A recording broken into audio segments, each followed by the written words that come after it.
Alors, les entreprises ont pas mal d'obligations légales depuis les années 70-80, donc notamment depuis le début des années 80, elles doivent publier annuellement un rapport de situation comparée.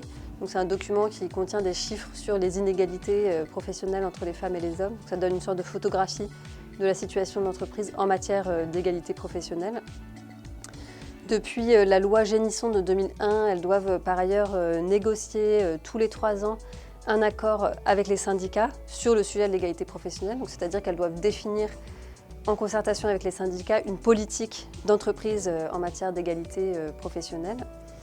Il y a eu d'autres obligations depuis 2001.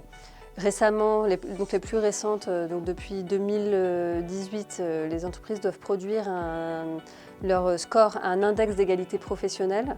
Donc, la formule a été définie par le gouvernement, donc c'est une note sur 100. Donc, ça permet de rendre visible en fait, la situation des entreprises en matière d'égalité, permettre de communiquer en fait, sur leur score sur le sujet. Et l'obligation la plus récente, c'est la loi Rixain, qui date de décembre 2021. Et cette obligation porte sur la féminisation des comités exécutifs et des comités de direction. Donc les entreprises ont des obligations de féminisation de ces instances dirigeantes.